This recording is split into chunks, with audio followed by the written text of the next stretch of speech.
regardez. J'espère qu'il n'y a pas le feu à la maison. Mademoiselle, je vous en prie, rendez-moi cette clé. Soyez raisonnable, Dorine. Ces sottises ne vous mèneront à rien. J'exige que vous m'arrêtiez. Voyons, qu'est-ce qui se passe? Oh, c'est cette jeune femme, docteur. Oh, bonjour, monsieur Holmes. Bonjour, Wilkins. C'est une suffragette. Suffragette. Nous voulons que les femmes aient le droit de voter. Ah, oui, bien sûr.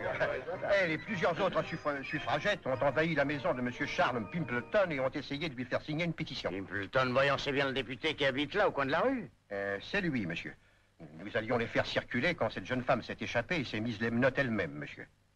Pourquoi avez-vous fait cela? Parce que nous voulons avoir les mêmes droits que les hommes. Voilà pourquoi. Oui, mais je ne vois pas comment le fait de vous mettre les menottes vous les donnera. Vous ne pouvez pas comprendre. Vous êtes un homme. Elle veut peut-être aussi porter des pantalons. J'en porterais si je voulais. Monsieur Holmes, pourriez-vous la détacher? Elle a mis la clé des menottes dans son... J'ai envoyé chercher une hache, monsieur. Mais oui, une hache. Partagez-moi un petit morceau pendant que vous y êtes. Je ne suis qu'une femme. Je crois pouvoir vous aider. Je ne veux pas qu'on m'aide. Ce qu'elle veut, c'est voter. Il ferait mieux de rentrer à la maison préparer la soupe. Maintenant, arrêtez-moi. J'exige qu'on m'arrête. Je préfère vous la confier, monsieur Holmes. Va donc, féministe. Oh là! Voyons, Dorine. Vous m'arrêteriez si j'étais un homme. Monsieur Holmes, pouvons-nous nous permettre de... J'ai l'impression que vous vous êtes déjà permis. Vous laissez-moi ne notez tranquille. pas?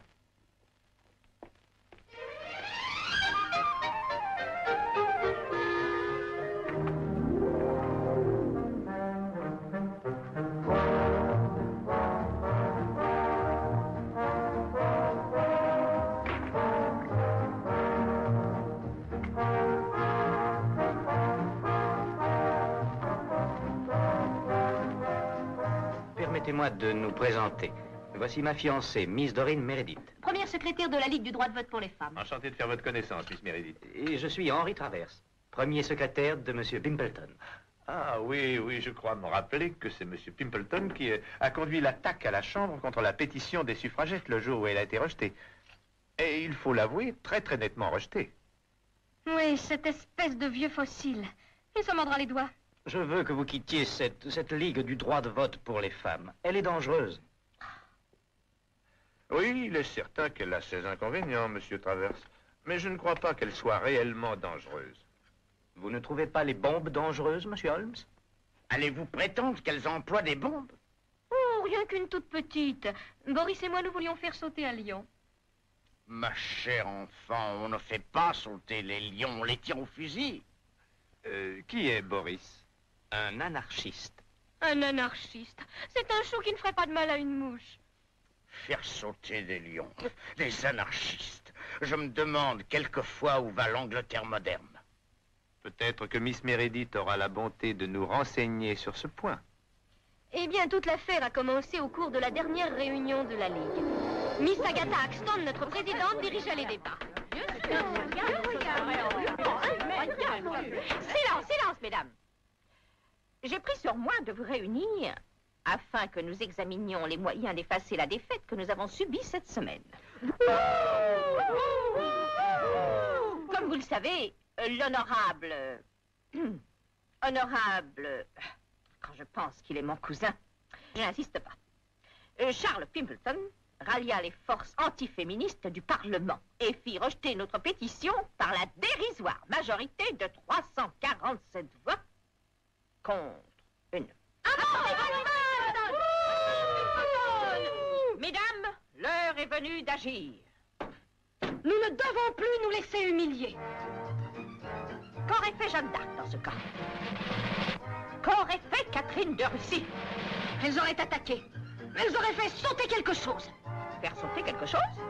Comment s'y prend-on? Je n'en sais rien. Mais elles l'auraient fait. Les bombes servent à ça, je crois. C'est ce qu'on dit. Alors achetons une bombe. Mais je ne connais pas de magasin où on vend des bombes. On pourrait peut-être en faire une? Oui, je m'en charge. Et comment? Je ne sais pas, je n'ai jamais essayé. Je consulterai un livre. Bon. Mais, qu'allons-nous faire sauter? Que diriez-vous d'un lion? Magnifique! Faisons sauter un lion. Oh, tout petit, naturellement. bien entendu, j'ignorais comment faire une bombe. Alors... Alors elle a fait passer une annonce dans le Times. Cherche une personne sachant fabriquer les bombes. Ah oui, oui, le docteur Watson et moi avons lu cette annonce et essayé de la déchiffrer en croyant qu'elle était rédigée en code. Jamais il ne nous serait venu à l'esprit d'envisager la réalité. Bon, en tout cas, Boris y répondit. Oui. Oui, c'est moi la personne qui fabrique bombes. Et vous?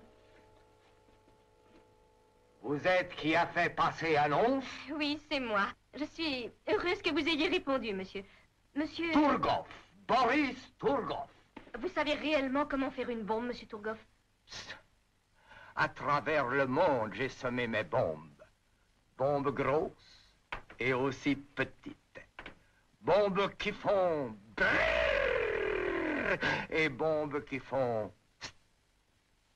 Ah, je tiens à vous prévenir que nous ne voulons faire de mal à personne.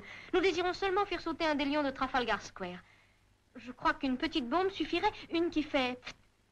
Une qui fait... Est-ce que vos bombes sont dangereuses? Pas celles qui font... Oh, je voudrais encore vous demander quelque chose. C'est une question de principe. Est-ce que vous croyez à l'égalité des sexes? Pardon, je suis anarchiste. Je crois à une seule chose et c'est rien. Oh, excusez-moi, j'avais mal compris. Vous avez ingrédients pour la bombe, bien sûr. Eh bien, j'ai bien peur que vous vous moquiez de moi, mais j'ignore de quel ingrédient est faite une bombe. Sans importance. Nous irons chez chimiste pour acheter.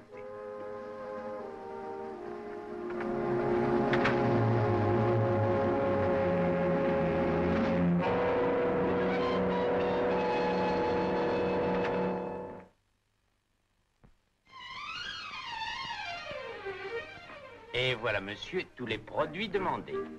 Glycérine, toluène, nitrate et acide sulfurique. Oh oui, et de la bourre de coton. Oui, madame, mais soyez prudente, vous pourriez faire une bombe avec tout ce que vous avez là. Au revoir. Au revoir.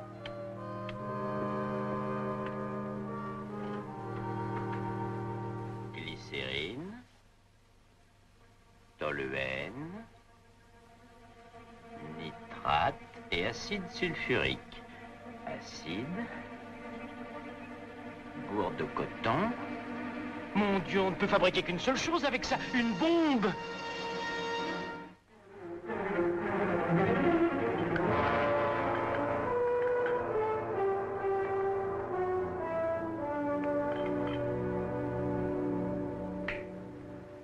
C'est trouvaille, non? Boule à croquet verte. Qui peut soupçonner boule à croquet verte? Ah, en tout cas, pas moi. Comme ça, elle se dévisse en deux. Êtes-vous sûr qu'elle marchera? Avec détonateur, oui. Sans détonateur, non. Détonateur, je dois mettre dedans. Avez-vous acheté fil de fer, oui? Oh non, ciel, j'ai oublié. Ah! Peut-être qu'une épingle à cheveux. C'est possible.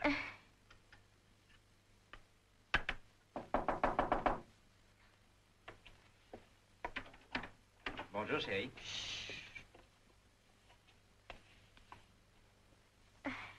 Devinez ce que c'est? Une boule de coquet, ça se voit. Mais pas du tout, Tenez, c'est je une... vais la remettre dans le jardin. Mais, voyons, Henri.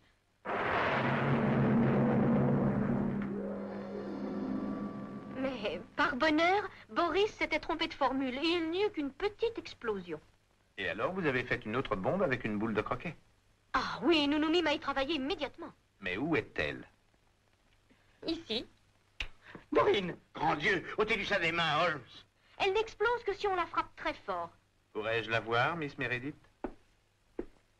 Faites attention, ce n'est pas une vraie boule de croquet. Mais précisément, c'en est une, Watson. Rien qu'une boule de croquet très ordinaire, portant des armoiries. Mais c'est la boule préférée de M. Pimpleton. Elle vient de son jardin. Et les armoiries? Celle de la famille, de son oncle, le comte de Clairvaux. C'est sa boule de croquet préférée, Monsieur Travers. Mhm. Et c'est toujours la même qu'il utilise? Toujours. Il joue tous les après-midi à 5 heures. À 5 heures très précises. Alors si ceci est sa boule, ça veut dire que quelqu'un doit avoir. Exactement, Watson. Mais alors il va jouer avec la bombe. Quelle heure est-il maintenant? Hein? 5 heures. S'il habite juste au coin de la rue, s'il est aussi ponctuel que M. Travers le dit, il est...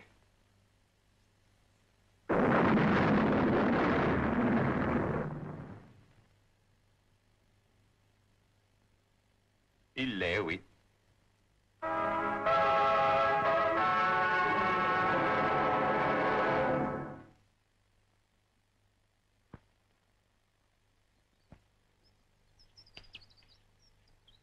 Il se tenait ici quand c'est arrivé. C'était son premier coup de maillet et c'est la première fois dans l'histoire de Scotland Yard qu'on a vu un homme tué de cette façon-là. Il faut un début à tout. Y avait-il quelqu'un avec lui à ce moment-là? Malheureusement pas. Monsieur Pimpleton avait inventé un jeu où il jouait tout seul. Comme ça, il était sûr de ne pas perdre. Ne touchez pas cette boule, c'est peut-être une autre bombe. C'est ce que nous allons savoir.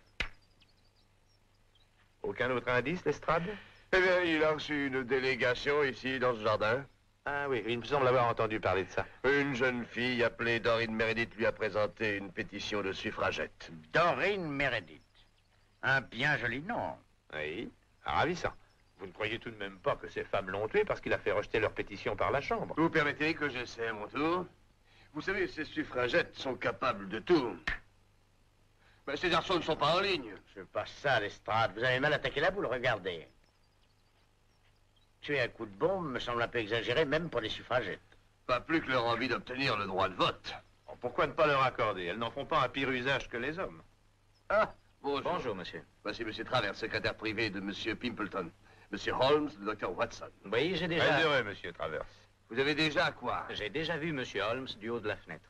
Est-il exact que monsieur Pimpleton était l'héritier du vieux comte de Clareborough? Oui. Et maintenant, qui doit hériter le titre? Mais probablement moi, je suis un cousin éloigné du comte. J'ai entendu dire que vous étiez dans le jardin avec monsieur Pimpleton quand la délégation de ces suffragettes est venue présenter sa pétition. Oui, c'est vrai. Intéressant. Vous jouez au croquet, monsieur Travers? Non, je préfère le tennis. Oui, c'est votre droit. Cependant, vous devriez essayer le croquet. Vous savez que s'il est pratiqué sans bombe, c'est un jeu passionnant et absolument inoffensif. En partant de chez M. Pimpleton, Holmes m'entraîna à faire un tour dans Hyde Park. Je me doutais qu'il avait une raison pour ça. Ici, the Hyde Park. Dans ce parc où des foules innombrables accourent nous entendre, à l'abri de la bannière de la liberté de parole, j'en appelle aux femmes d'Angleterre pour l'obtention de droits égaux à ceux des hommes. Nous cousons, faisons la vaisselle, enfantons. Nous voulons aussi voter. Depuis la création du monde, les femmes sont les esclaves des hommes. Hommes d'Angleterre, vous devez lutter pour que les femmes demeurent à leur place dans leur cuisine. Femmes d'Angleterre, sortez de votre cuisine. Donnez-leur le droit de vote et dans 5 ans, c'est nous qui ferons téter leurs enfants. Monsieur, répondez, les femmes sont-elles des esclaves? Monsieur, répondez, sont-elles capables de voter? Je ne parle pas de langue étrangère.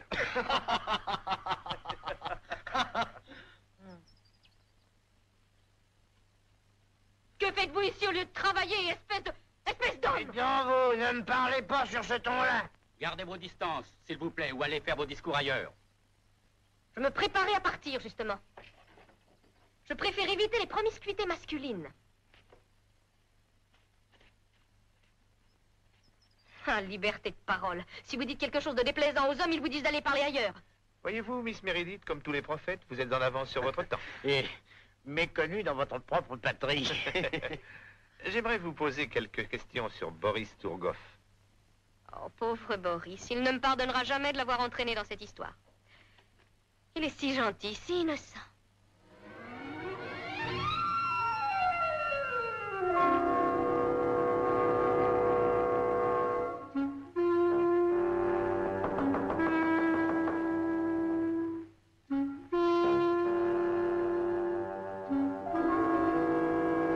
C'est qui est là?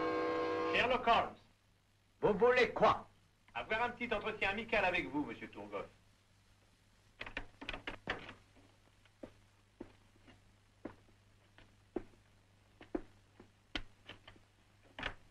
Je vous présente mon bon ami, le docteur Watson. On m'a dit que vous fabriquiez des bombes, monsieur Turgoff. Tout genre, grand feu, petit feu. Vous n'avez fait qu'une seule bombe pour Miss Meredith. Oh, vous avez entendu parler? Répondez. 2 bombes j'ai fait pour elle, mais la première, son amoureux a fait sauter, accidentellement. Il dit. Savez-vous où l'autre bombe a explosé? Oui, dans Monsieur Pimpleton Jardin. Ce n'est pas la première fois qu'une bombe Turgoff explose dans mauvais endroit. Pourriez-vous expliquer comment la bombe fut substituée à la boule de croquet? Non, je n'ai pas entré dans la maison. Dehors, j'attendais. Ensuite, police est venue. Et quand police arrive, Turgoff s'en va. Toujours. Sans jamais exception. Bien sûr. Miss Meredith dit que vous lui avez envoyé quelqu'un qui fabrique de petits sacs servant à transporter les bombes. Oui, un ami à moi, c'est vrai, lui fait des sacs pour bombes. Qui est-ce? Où est-ce qu'il habite? Un grec appelé Shen Ten Yong, lui habite Soho, au 22 rue de la Paix. Un grec qui s'appelle Shen Ten Yong? Lui dit qu'il est un grec, dois-je douter de l'ami? Non, non. Merci beaucoup, Monsieur Turgoff. Venez, Watson.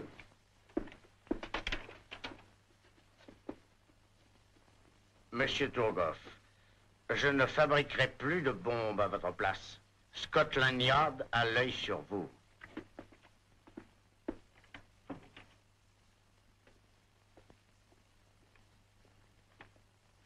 Quoi?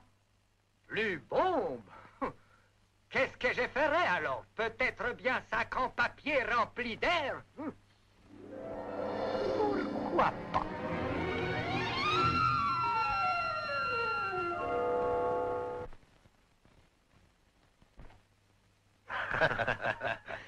Alors, que fait-on maintenant? Oh, eh bien, avant de retourner voir l'estrade, nous allons faire quelques recherches au collège d'Hérald. Au collège d'Hérald? Où sont conservés les arbres généalogiques des vieilles familles? Précisément. Le point de départ de cette affaire est une théorie, à savoir que les femmes doivent voter, ce qu'à mon avis, elles font très bien. Il n'en est pas question. Et la solution de ce crime est aussi dans une théorie que j'ai. Vous voulez dire qu'il existe un élément qui nous aurait échappé? Oui, un élément difficile à remarquer, Watson. Comme une bombe?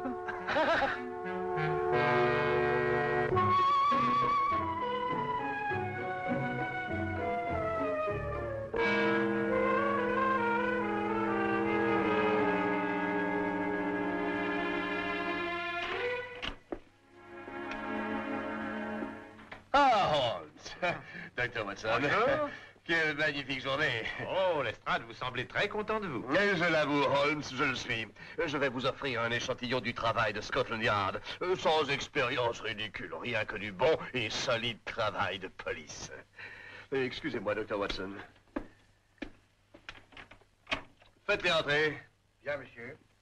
Faites entrer qui? Tous les gens mêlés à cette malheureuse histoire de bombe. Miss Sexton, veuillez vous asseoir ici. Miss Meredith, allez vous asseoir là-bas. Monsieur Turgoff. Monsieur Holmes, voici Miss Doreen Meredith, la jeune personne qui présenta la pétition des suffragettes à Monsieur Pimpleton. Elle avait transformé sa cuisine en laboratoire, où elle fabriquait des bombes. Je ne l'ai pas nié. J'ai reconnu avoir voulu faire sauter un lion. Un lion? Non, soyons sérieux, Miss Meredith. Nous avons également, et heureusement, arrêté son complice, cet homme, Boris Turgoff, un anarchiste. Il fabrique des bombes aussi... La Turgoff bombe, très réputée. Oui, qu'il fait entrer Chen Ten Yong maintenant. Bien, monsieur. Chen Ten Yong, naturalisé grec, est né au Brésil de parents chinois. Il fabrique des petits sacs servant à transporter les bombes. Passionnante occupation. Entrez. Ah, Chen. Dites-moi, Chen, est-ce que cette jeune femme vous a commandé un sac? Oui, monsieur. Mhm. Ce sac vient de chez vous? Oui, monsieur. 5 shillings, 6 pence. Je ne gagne pas un sou à ce prix-là. Je le crois. Eh bien, le voilà, Holmes, et voilà aussi une affaire terminée. Miss Meredith a tué Pimpleton parce qu'il était anti-féministe. Évidemment, l'estrade, c'est un raisonnement très ingénieux. Mais l'ennui, c'est qu'il pêche par un point. Lequel? C'est que ni Miss Meredith, ni Monsieur Turgoff ne sont coupables. Oh, je savais que vous ne seriez pas d'accord avec moi. Vous ne l'êtes jamais. Pas très souvent, l'estrade, mais quelquefois, je l'avoue, quelquefois. En tout cas, dans cette affaire, le vrai meurtrier a tué Pimpleton pour une raison, et une raison seulement. Devenir l'héritier du titre du comte de Clairbourou. Mais qui en est l'héritier? Écoutez, monsieur Holmes, essayez-vous d'insinuer que je... Miss Meredith, après qu'il ait été décidé au cours de votre réunion de faire sauter un lion, qui vous a invité à venir chez monsieur Pimpleton? Mais... Ah, mais Agatha, nous devions y décider du choix du lion. Vous aviez alors la bombe? Oui, je l'avais dans mon sac. Où ça? Une petite minute. Ce monsieur y avait accès aussi. Ainsi d'ailleurs que cette dame. Qu'est-ce que ça veut dire? Curieuse histoire que celle du titre des Clairbourou, qui fut créée en 1417. Une clause assez inhabituelle y est rattachée.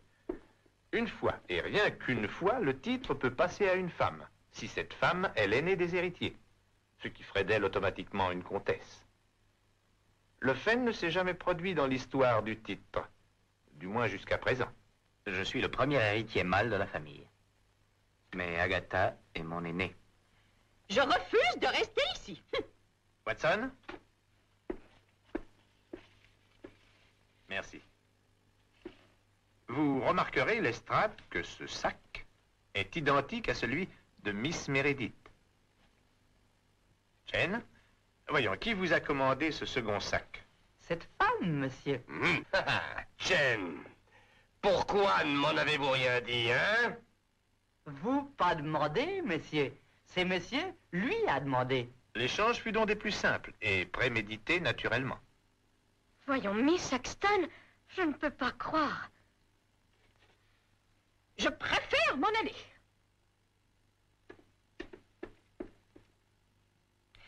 En tout cas, jeune homme, de quel droit êtes-vous venu chez moi chercher ce sac? C'est un vol, et le vol est contraire à la loi. Arrêtez là, Wilkins. Monsieur Holmes, qu'est-ce qui vous a fait penser à tante Agatha? Voyons, c'est bien facile à comprendre, monsieur Travers. J'ai dédaigné les expériences ridicules. J'ai su tout simplement, au bon moment, naturellement remplacer la routine policière par de la déduction. Iriez-vous quelque part par hasard, Lestrade? J'ai traversé ce bureau, monsieur Holmes. J'ai mis mon chapeau. J'en déduis par conséquent que je m'en vais. La routine policière révélera de son côté, monsieur Holmes, que je suis allé voir le préfet de police. Je vais lui demander de faire tout son possible pour encourager le mouvement féministe. Alors, sans aucun doute, une femme inspecteur occupera ce bureau. Et quand Boris sortira de prison, monsieur Holmes, je lui commanderai des milliers de petites bombes. Et je pourrai alors parcourir Londres et m'amuser à faire sauter des lions. Je vous salue.